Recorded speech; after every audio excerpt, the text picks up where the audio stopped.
The Scarlet Abyss by Alice McGavern, Caleb Barrero, Kanan Thacker, and Ellie Stovall. The Scarlet Abyss is about an older brother telling the story of his disabled little brother, of which he refers to as Doodle. The story talks about how Doodle was supposed to pass away very young, but once it was discovered he would live and eventually learn to stand, the older brother begins to push him to become physically fit so he wouldn't be an outcast. The older brother shows the brother no mercy out of the fear of him being abnormal, to the point where he pushes him physically so hard that Doodle is eventually killed. For those who don't remember what an archetype is, it is a character type found in the text you are analyzing that is similar to those in an ancient story, or a common story. The essential question we are answering is, how does this text show similarities to ancient story designs, character categories, and imagery? After reading The Scarlet Ibis, the character Doodle follows a character arc throughout the story that is commonly found in a lot of children's movies. First, Doodle was born and viewed as a disappointment. His body was red and shriveled, and the doctors were expecting him not to make it. Doodle then beat the odds and lived past doctors' expectations and was finally named by his parents. He then started to follow alongside his brother as he grew older for everything, in a go-kart that his dad built him because he was not able to walk and was having a hard time making friends and having a social life due to his disabilities. Then, after his brother grew embarrassed and ashamed of having a disabled brother, he taught him how to walk. After finding out he is capable of learning new stuff, he and his brother proceeded to learn and attempt new physical activities so he would avoid getting bullied at school, such as swimming and boxing, because that's all that his brother wanted to learn how to do. Finally, while running home in the pouring rain one day, Doodle fell and got stuck in the rain. When his brother went back to get him, he was dead, covered in blood, and resembling a scarlet ibis. Throughout the story, we get to view the character arc from Doodle that you usually would find in the children's movies as the outcast. In the beginning, Doodle was born and expected to die shortly due to all of his disabilities and health concerns. He couldn't walk or do anything physically involving his legs.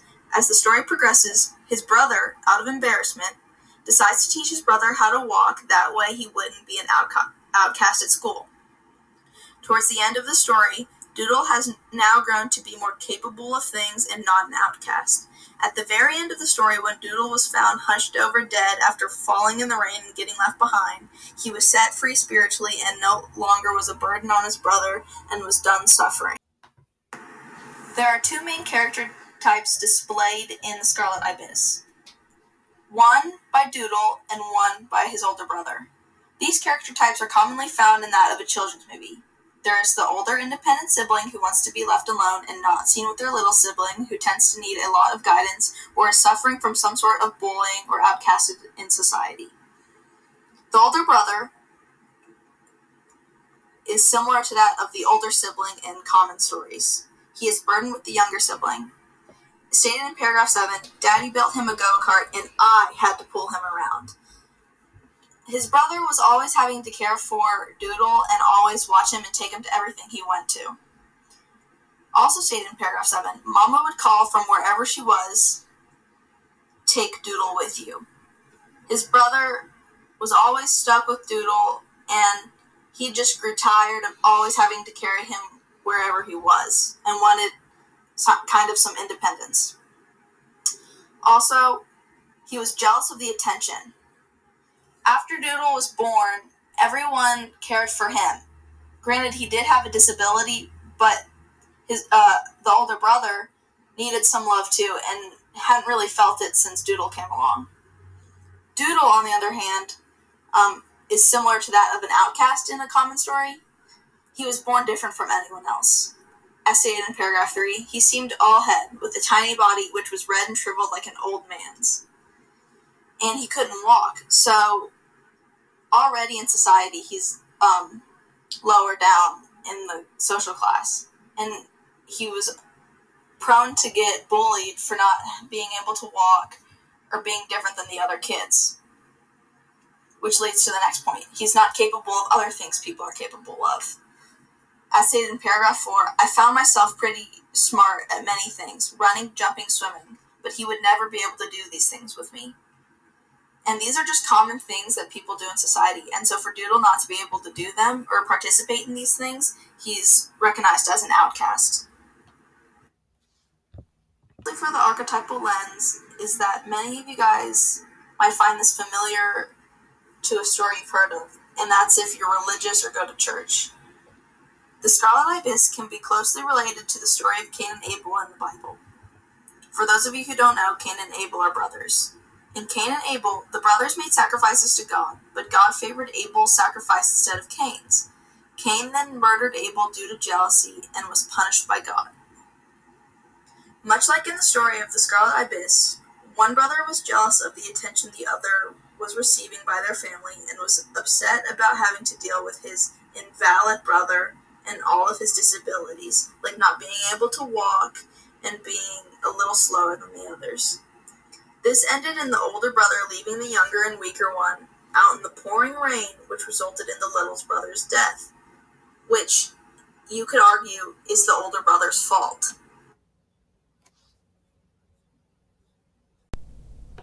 So now we will take a closer look at the historical situation of the Scarlet Ibis. So the Scarlet Ibis was initially written and published by James Hurst in the year 1960. However, the short narration takes place earlier within the 20th century, likely within the 1910s decade, due to the story's reference to President Woodrow Wilson. The struggle experienced by Doodle, whose real name is William Armstrong within the short story The Scarlet Ibis, is highly represented by the commonality and social stigma that's attached to various illnesses and disorders at the time, which include both birth defects and various communicable diseases, such as polio.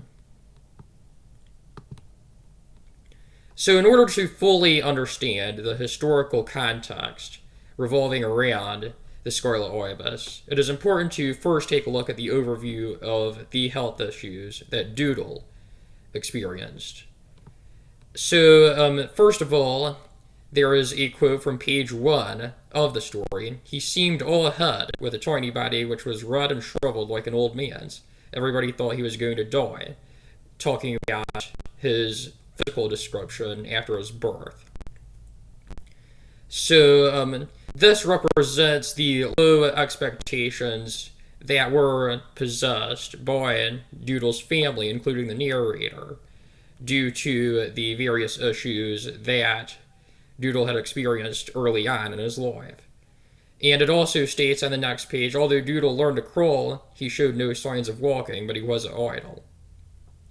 So basically here, it's talking about that Doodle was practically full of energy, but his mobility was limited. And it was doubted that he would even learn to walk at this stage. He ended up proving that notion wrong, but still it also represents low expectations. And on the same page, there's a quote. It was about this time that Daddy built him a go-kart in order to pull him around. Again, that's a reference to Doodle's mobility issues as a result of this illness. And the scene also on page 2 of the Scarlet Ibis, the doctor had said that he mustn't get too excited, too hot, too cold, or too tired, and that he must always be treated gently. So this goes into even further detail on the difficult experience that Doodle had as a young infant into his younger childhood, due to this illness that he contracted early on. That his life would be much different than many other children due to these conditions. Now let's go from the just the basic description of Doodle's health conditions to what that represents historically. So during the early to mid-20th century, birth defects and infant mortality were extremely common within not only American society, but throughout the globe, even more prevalent in other nations. According to tabulated statistics from the CDC, nearly 100 infants out of 1,000 live births, that's an extremely high rate, died as a result of various birth defects and early onset childhood illnesses.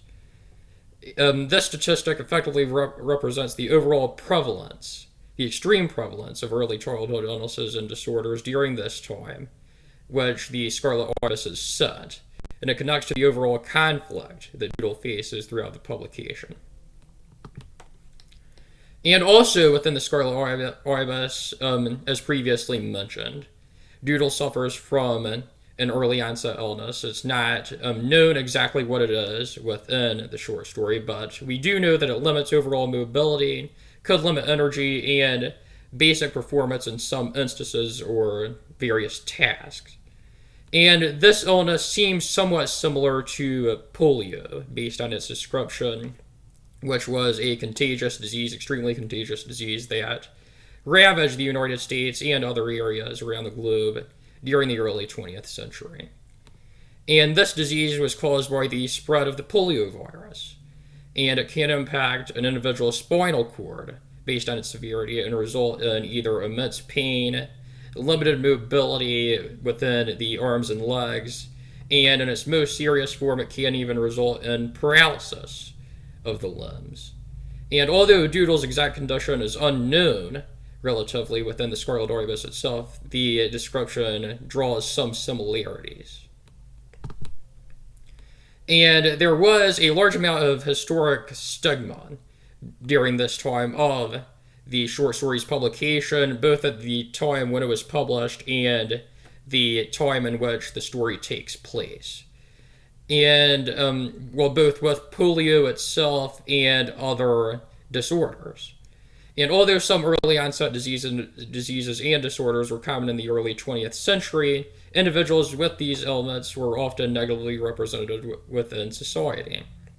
So, for example, Franklin D. Roosevelt, he was the 32nd President of the United States, served from 1933 to 1945. He had notably contracted polio at an earlier age. Therefore, he had limited mobility and was either usually confined to a wheelchair or was forced to walk with the assistance of a cane and leg braces. However, in an attempt to prevent negative media coverage regarding his condition, in an attempt to block out any criticism of him being weak, per se, he instructed the press not to photograph him walking or being transferred to his car, and also requested his White House staff to insert a new door into the Resolute desk to conceal his previously mentioned leg braces. And a similar situation is described in The Scarlet Ibis, as the narrator, who is the brother of Doodle, attempts to normalize his brother's behavior through the story by having him perform tasks that are seemingly difficult to him, such as rowing a boat through what is known as the Old Woman's Swamp. And these actions were originally intended to alleviate Doodle's apparent weaknesses and to hide his condition due to this social stigma. However, they eventually led to his death at the end of the story. And a continuation of this stigma towards various disorders, various physical disorders. Many disabled individuals at the time of the publication of the Scarlet Ibis were not legally protected from public discrimination. And 3 decades after the story's publication in 1990, the Americans with Disabilities Act, or the ADA, a very familiar piece of legislation, was passed, which legally prohibited discrimination towards the vast majority of disabled Americans within both places of employment and in public areas as well. And now I will progress into creating 2 different discussion questions to guide a discussion regarding the historical lens of the Scarlet Ibis itself. So, was this specific publication a beneficial mechanism for raising awareness about specific real-world issues at the time? And can this overall message continue to be applied today, and how soon?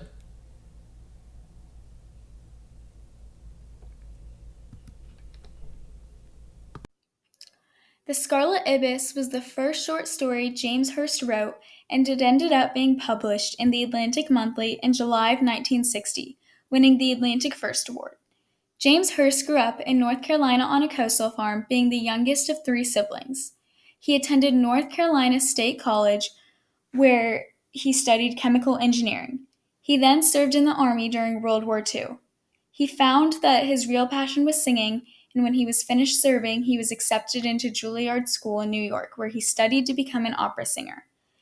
He moved to Rome to pursue an opera career, but it did not work out for him. However, The Scarlet Ibis was later turned into an opera. This story takes place in eastern North Carolina during World War I.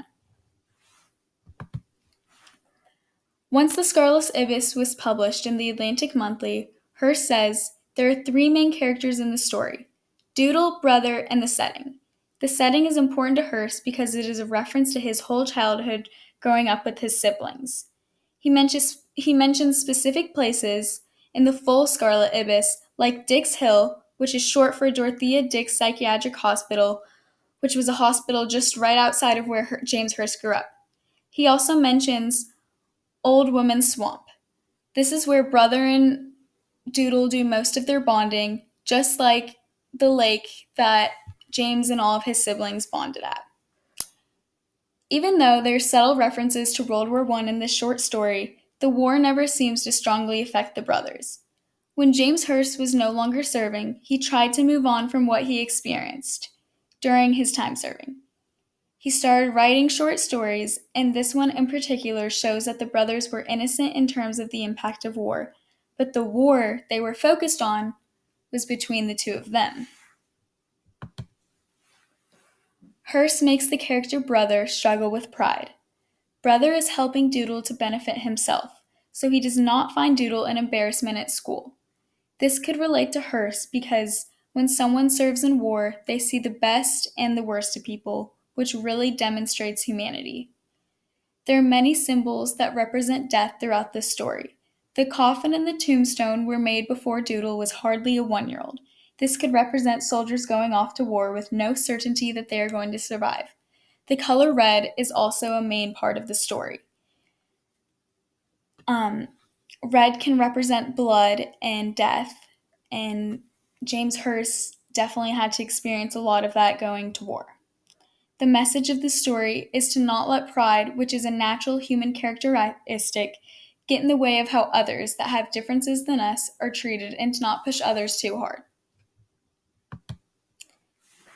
The biographical lens questions I have are: pride is the motivating feeling that is central to this story. If the author was writing this story during the COVID times, what motivating feeling might be central to that story? And the other question is, what does Doodle represent to the author?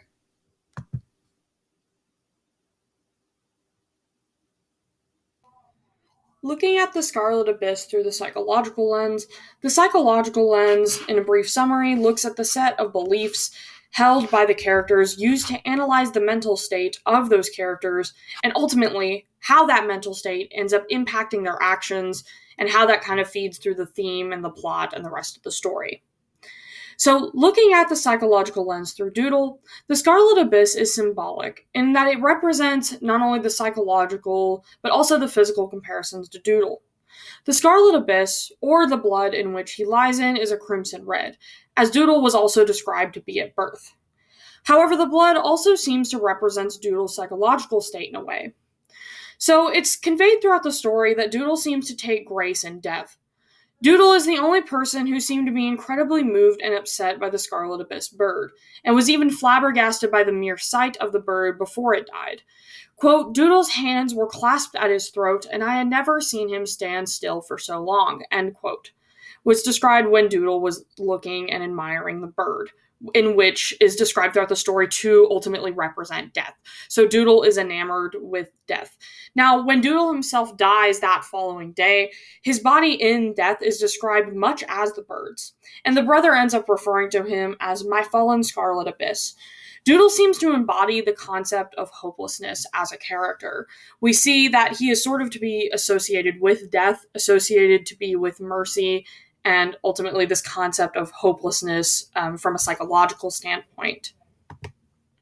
So looking at the psychological lens through the older brother starts out completely ashamed of even being related to Doodle, describing him as, quote, invalid, end quote. Soon after, he ends up developing a strong savior complex, which will ultimately lead to Doodle's demise. Part of this savior complex involves him debating the concept of mercy killing. It was described as, quote, "It was bad enough having an invalid brother, but having one who possibly was not all there was unbearable. So I began to make plans to kill him by smothering him with a pillow," end quote. This concept of mercy killing is used at the beginning to describe ultimately the older brother's fear of having a disabled brother to a point where he believes that it's so bad to be disabled that death would be better. And in some cases and other stories that makes more sense, but this seems to be born solely out of his own pride and fear of having a disabled brother rather than this being in the brother's best interest. So this savior complex evolves when he becomes determined to teach Doodle to stand.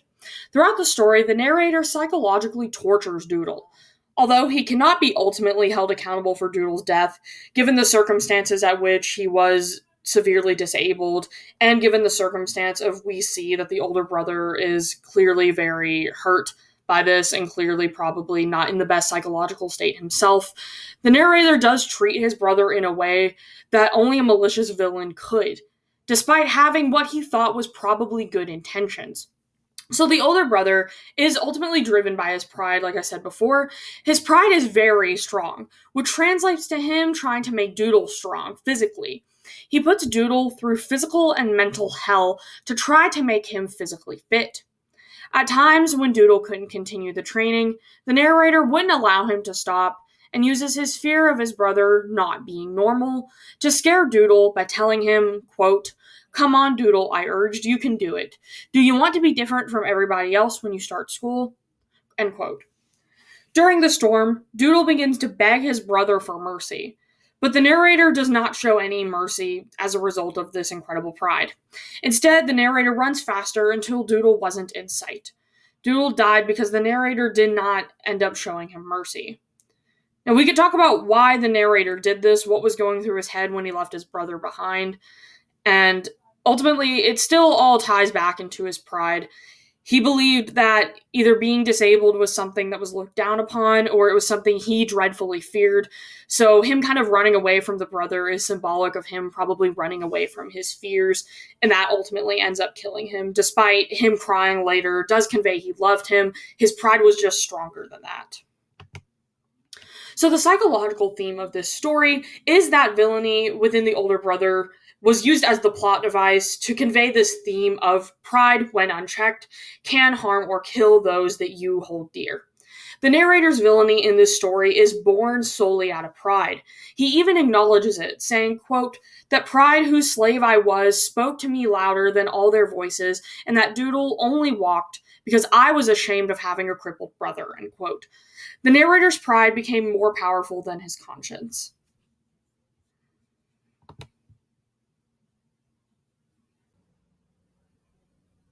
So these are the discussion questions in which we came up with. 1. Does a child's physical disabilities determine their social status in today's society? 2. Do you think people feel burdened by those with disabilities in real life? 3. Did Doodle have a personality outside of his disability that was mentioned in the story? 4. Did the older brother think he was helping Doodle, or did they just want to fuel their pride and be validated? 5. Does Doodle represent the author's fears? 6. Did the author believe death was better than having a disability because of what they likely witnessed during World War II? 7. Is this story's theme heavily driven by the stigma of being disabled during this time period? And 8. Was treatment like this directed at disabled people considered normal for that time period? And then this is our works cited page.